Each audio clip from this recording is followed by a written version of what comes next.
ಆತ್ಮೀಯ ಬಂಧುಗಳೇ, ಮಹಾಭಾರತ ಉದ್ಯೋಗ ಪರ್ವ. ಇದರಿಂದ ದುರ್ಯೋಧನನ ವಕ್ತವ್ಯ ಮತ್ತೆ ಸಂಜಯನ ಮೂಲಕ ಅರ್ಜುನನ ರಥದ ವರ್ಣನೆ, ಈ ವಿಷಯದ ಬಗ್ಗೆ ನಾವು ತಿಳ್ಕೊಳ್ತಾ ಇದ್ವಿ. ಹೋದ ಭಾಗದಲ್ಲಿ ದುರ್ಯೋಧನ ಧೃತರಾಷ್ಟ್ರನಿಗೆ ಹೇಳ್ತಾನೆ, ನೀವೇನು ಹೆದರ್ಕೋಬೇಡಿ, ನಾನು ಯಾಕೆ ಈ ರೀತಿ ಎಲ್ಲ ಯೋಚನೆ ಮಾಡ್ತಾ ಇದ್ದೀನಿ ಅಂದರೆ, ಪಾಂಡವರು ಕೃಷ್ಣನ ಜೊತೆ ಇನ್ನೂ ಬೇಕಾದಷ್ಟು ರಾಜರ ಜೊತೆ ಕೂತ್ಕೊಂಡು ಮಾತಾಡ್ತಾ ಇದ್ದಿದ್ದನ್ನು ನಾನು ಕೇಳಿದೆ.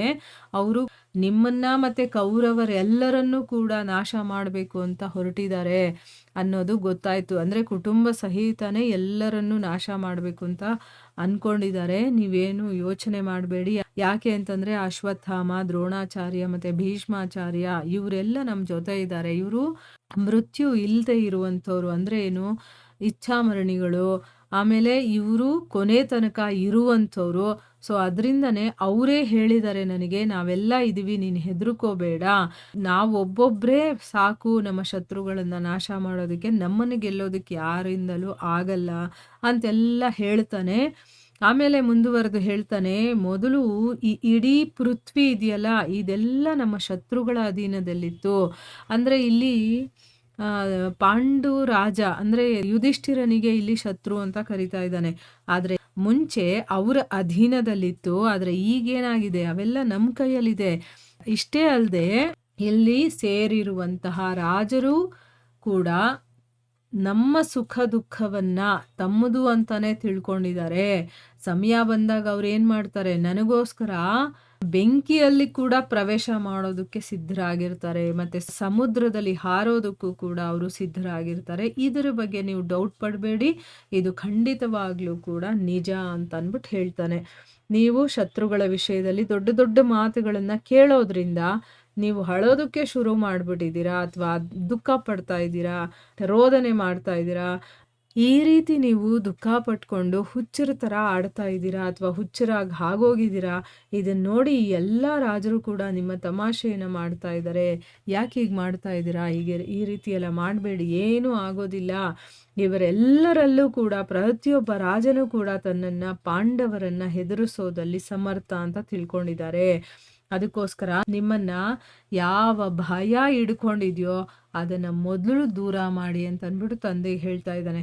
ಅಂದರೆ ನೀವು ಹೆದರ್ಕೊಳ್ಳುವಂಥ ಇಲ್ಲಿ ಯಾವುದೇ ಘಟನೆ ನಡೆಯೋದಿಲ್ಲ, ಅಥವಾ ನೀವು ಹೆದರ್ಕೊಳ್ಳುವಂಥ ನೆಸೆಸಿಟಿ ಇಲ್ಲ. ಯಾಕೆ ನೀವು ಹೆದರ್ಕೊಳ್ತಾ ಇದ್ದೀರಾ? ನೀವು ಆಡೋದನ್ನ ನೋಡ್ಬಿಟ್ಟು ಎಲ್ಲ ರಾಜರು ಕೂಡ ನಗೋದಕ್ಕೆ ಶುರು ಮಾಡಿದ್ದಾರೆ, ತಮಾಷೆ ಮಾಡಿಕೊಂಡು. ಆ ರೀತಿ ಎಲ್ಲ ಮಾಡಬೇಡಿ. ಸೊ ಈಗ ನೀವು ಧೈರ್ಯವಾಗಿರಿ ಅಂತಂದ್ಬಿಟ್ಟು ತಂದೆಗೆ ಹೇಳ್ತಾ ಇದ್ದಾನೆ. ಮುಂದುವರೆದು ಹೇಳ್ತಾನೆ, ಮಹಾರಾಜರೇ, ಈಗ ಯುಧಿಷ್ಠಿರ ಕೂಡ ನನ್ನ ಪ್ರಭಾವದಿಂದ ಯಾವ ರೀತಿ ಹೆದರ್ಕೊಂಡಿದ್ದಾನೆ ಅಂತಂದರೆ, ನಗರವನ್ನ ಕೇಳದೆ ಅವನು ಕೇವಲ 5 ಊರನ್ನ ಕೇಳೋದಕ್ಕೆ ಶುರು ಮಾಡಿದ್ದಾನೆ. ಅಂದರೆ ಇಲ್ಲಿ ನೋಡಿ, ಪಾಂಡವರ ಒಳ್ಳೆತನವನ್ನು ಅವನು ಯಾವ ರೀತಿ ಯೋಚನೆ ಮಾಡ್ತಾ ಇದ್ದಾನೆ ಅಂತಂದ್ಬಿಟ್ಟು. ಅವರೇನು ಅಂತಂದರೆ, ಬಿಡು, ಅವನಿಗೆ ಅತಿಯಾದ ಆಸೆ ಇದೆ, ಎಲ್ಲ ರಾಜ್ಯವನ್ನು ಅವನೇ ಇಟ್ಕೊಳ್ಳಿ, ಆದರೆ ನಾವು ಮನುಷ್ಯರಾಗಿ ಹುಟ್ಟಿದ ಮೇಲೆ ಕ್ಷತ್ರಿಯರು ಅದರಲ್ಲೂ ಕೂಡ ಬೇಡೋ ಹಾಗೂ ಇಲ್ಲ. ಸೊ ನಮ್ಮ ಊರು ಅಂತ ಒಂದು 5 ಊರಾದರೂ ಕೊಟ್ಟರೆ ನಮ್ಮ ಹೊಟ್ಟೆಪಾಡು ನಾವು ನೋಡ್ಕೊಂಡು ನಮ್ಮ ಪಾಡಿಗೆ ನಾವು ಇರ್ತೀವಿ ಅನ್ನೋ ರೀತಿ ಅವ್ರು ಕೇಳೋದು. ನನ್ನ ತಮ್ಮನೇ ಭೋಗಿಸ್ಲಿ ಪರವಾಗಿಲ್ಲ ಅಂತಂದ್ಬಿಟ್ಟು. ಆದರೆ ಇವನು ಅರ್ಥ ಮಾಡ್ಕೊಳ್ಳೋದು ಹೇಗೆ ಅಂತಂದರೆ, ನೋಡಿ, ಅವನು ರಾಜ್ಯವನ್ನು ಕೇಳಬೇಕಾಗಿತ್ತು, ಆದರೆ ಈಗ ನನ್ನ ಮೇಲಿನ ಹೆದರಿಕೆಗೋಸ್ಕರ ಅವನು ಹೋಗಲಿ ನನಗೊಂದು 5 ಊರಾದರೂ ಕೊಡು ಅಂತ ಕೇಳ್ಕೊಳ್ತಾ ಇದ್ದಾನೆ. ಅಂದರೆ ನೋಡಿ, ನನ್ನ ಭಯ ಅವನಿಗೂ ಇದೆ ಅಂತಂದ್ಬಿಟ್ಟು ಅವನು ತನ್ನ ತಂದೆಗೆ ಹೇಳ್ತಾ ಇದ್ದಾನೆ.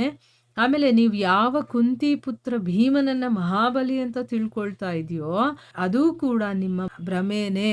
ಅವನು ನಿಜವಾಗಲೂ ಬಲಶಾಲಿ ಅಲ್ಲ ಅಂತ ಅಂದ್ಬಿಟ್ಟು ಹೇಳಿದ್ದಾನೆ. ನಿಮಗಿನ್ನೂ ನನ್ನ ಪ್ರಭಾವದ ಬಗ್ಗೆ ಸಂಪೂರ್ಣವಾದಂತಹ ಮಾಹಿತಿ ಇಲ್ಲ.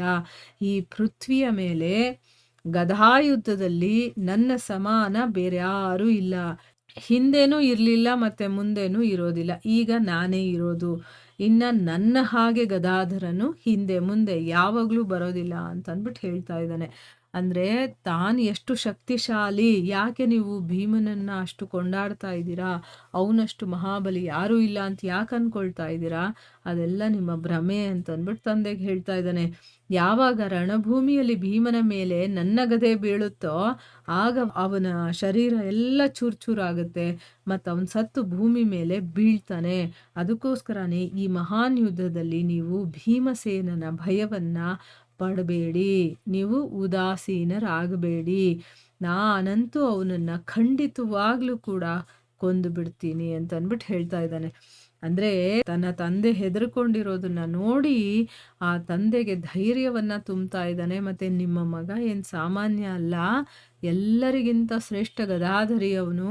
ಆದರೆ ನಿಮಗೆ ಅವನ ಬಗ್ಗೆ ಇನ್ನೂ ಗೊತ್ತಿಲ್ಲ, ಮತ್ತು ಅವನು ಹೇಗೆ ಯುದ್ಧ ಮಾಡ್ತಾನೆ ಅನ್ನೋದನ್ನ ನೀವು ನೋಡಿಲ್ಲ. ನನ್ನ ಶಕ್ತಿ ಏನು ಅನ್ನೋದು ಇನ್ನೂ ನಿಮಗೆ ಅದರ ಅರಿವಿಲ್ಲ. ಅದಕ್ಕೋಸ್ಕರ ನೀವು ಭಯ ಪಟ್ಕೋಬೇಡಿ. ಅಂದರೆ ತಂದೆ ಉದಾಸೀನನಾಗಿದ್ರೆ ಇವನಿಗೂ ಕೂಡ ಧೈರ್ಯ ಹೊರಟೋಗ್ಬಿಡುತ್ತೆ ಅನ್ನೋ ಒಂದು ಭಯ ಅವನಿಗೂ ಇರುತ್ತಲ್ವಾ. ಸೊ ತನ್ನ ತಂದೆ ಇರೋ ರೀತಿಯನ್ನು ನೋಡಿ ಅವನು ಅವ್ರಿಗೆ ಧೈರ್ಯ ತುಂಬಿ ಹೇಳ್ತಾ ಇದ್ದಾನೆ, ನಾನು ತುಂಬ ಶಕ್ತಿಶಾಲಿ, ನೀವೇನು ಹೆದರ್ಕೊಳ್ಳುವಂಥ ಒಂದು ಅವಶ್ಯಕತೆ ಇಲ್ಲ ಅಂತಂದ್ಬಿಟ್ಟು ಇಲ್ಲಿ ಹೇಳ್ತಾ ಇದ್ದಾನೆ. ಇಲ್ಲಿಗೆ ನಾವು ನಿಲ್ಲಿಸೋಣ. ಹರೇ ಕೃಷ್ಣ.